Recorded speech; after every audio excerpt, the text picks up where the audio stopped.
America का वो चेहरा जो दुनिया अब खुलकर देख रही है। दुनिया की हर ताकत एक दिन अपने अरूज पर पहुंचती है और फिर वही ताकत एक दिन सवालों के कटहरे में खड़ी नजर आती है। आज की वीडियो किसी फिल्मी कहानी पर नहीं, बल्कि उस हकीकत पर है जिसे दुनिया बरसों से देखती आ रही है, मगर शायद समझने से गुरेज करती है।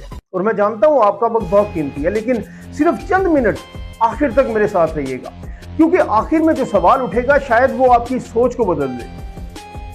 ताकत जब हद से बढ़ जाए तो उसे खुद अपनी ताकत अंधा कर देती है। नाज़रीन, ये वही अमेरिका है जिसने खुद को दुनिया का मुहाफिज कहा।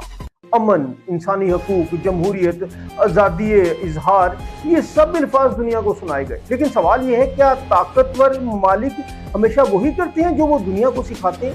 जरा तारीख के चंद सफ़हात खोलते हैं। 1945, atomic bombing of Hiroshima and Nagasaki. Hiroshima और नागासाकी, सिर्फ 2 बम और फिर पल भर में लाखों जिंदगियां राख में बदल गए। लोग सिर्फ मरे नहीं थे, नस्लें मुतासिर हुई थी। बच्चे बीमारियों के साथ पैदा हुए, शहर मिट गए, इंसानियत दहल गई। और यही वो लम्हा था जब दुनिया ने पहली बार देखा कि जदीद ताकत अगर बेकाबू हो जाए तो जमीन जहन्नुम बन सकती है। जंग सिर्फ फौजियों को नहीं मारती, नस्लों को जख्मी कर देती है। फिर आया वियतनाम वार, जहां जंग सिर्फ गोलियों से नहीं लड़ी गई, केमियाई हथियार इस्तेमाल हुए। एजेंट ऑरेंज जैसे केमिकल्स ने पूरे इलाके तबाह कर दिए। जंग खत्म हुई मगर असरात खत्म नहीं हुए। आज भी वहां ऐसे बच्चे पैदा होते हैं जिनकी जिंदगियां उस जंग के जख्म उठा रही हैं। सोचिए, फैसले चंद लोगों ने किए थे, लेकिन कीमत लाखों आम इंसानों ने अदा की। जब ताकत एहतसाब से आज़ाद हो जाए तो इंसानियत सबसे पहले मरती है। फिर दुनिया ने इराक देखा, इराक वार। दुनिया को बताया गया कि वहां खतरनाक हथियार मौजूद हैं। उसी बुनियाद पर जंग छेड़ी गई, लेकिन बाद में खुद मगरबी हलकों में सवालात उठाए कि वो हथियार आखिर थे कहाँ। मगर तब तक बहुत देर हो चुकी थी, शहर तबाह हो चुके थे, खानदान बिखर चुके थे, लाखों जिंदगियां बदल चुकी थी। और यही वो लम्हा था जब दुनिया के कई हिस्सों में अमेरिका की क्रेडिबिलिटी पर बड़े बड़े सवालात उठने शुरू हुए। बात जंगें जीती नहीं जाती, सिर्फ तबाही छोड़ जाती। फिर अफगानिस्तान, वार इन अफगानिस्तान। 20 साल, 2 दहाइयां दुनिया की सबसे ताकतवर फौज वहां मौजूद रही। खरबों डॉलर खर्च हुए, हजारों जाने गई, लेकिन आखिर में वही अमेरिका मलून एक दिन वापस चला गया। और पूरी दुनिया ने एक अजीब मंजर देखा कि इतनी लंबी जंग के बाद भी नतीजा वैसा ना निकला जैसा दुनिया को बताया गया था। हर सुपर पावर एक वक्त के बाद अपनी ही जंगों के बोझ तले थकने लगती है। फिर लीबिया, 2011 मिलिट्री इंटरवेंशन इन लीबिया, एक ऐसा मुल्क जो कभी अफ्रीका के निस्बतन मुस्तहकम ममालिक में शुमार होता था, वो खाना जंगी, तकसीम और अदम इस्तेहकाम की अलामत बन गई।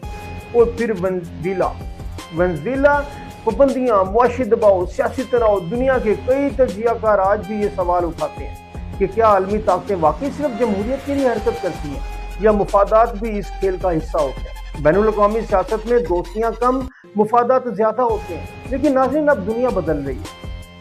पहले सिर्फ एक ताकत का दौर था, अब कई ताकतें उभर रही हैं, चाइना, रशिया, ईरान। और यही वजह है कि अब अमेरिका को हर महाज पर पहले जैसी आसानी नहीं मिल रही। खास तौर पर ईरान, एक ऐसा मुल्क जिस पर बरसों पाबंदियां लगी, दबाव में रखा गया, तन्हाई में रखने की कोशिश की गई। लेकिन आज वही ईरान अमेरिका और उसके इत्तेहादियों को मुसलसल स्ट्रैटेजिक कैलकुलेशन पर मजबूर कर रहा है। और यही वो मकाम है जहां दुनिया के अंदर एक नई बहस शुरू हो चुकी है। क्या अमेरिका अब भी वैसा ही डोमिनेंट है जैसा पहले था, या आलमी ताकत का तवाज़न वाकई बदल रहा है? तारीख कभी खाली नहीं रहती।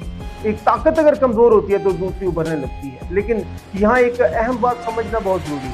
ये वीडियो किसी मुल्क से नफरत सिखाने के लिए नहीं है, बल्कि तारीख को समझने के लिए है। क्योंकि तारीख हमें यही सिखाती है कि जो ताकत अकाउंटेबिलिटी से ऊपर खुद को समझने लगे, वक्त एक दिन उससे भी सवाल पूछता है।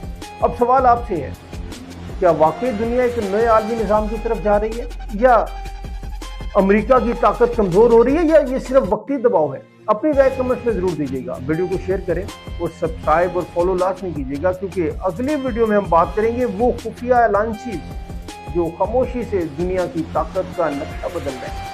अपने दोस्तों का, फैमिली का बहुत ख्याल रखिएगा, अपने वतन अजीज का भी और अपने इस चैनल का भी। अल्लाह हाफ़िज़।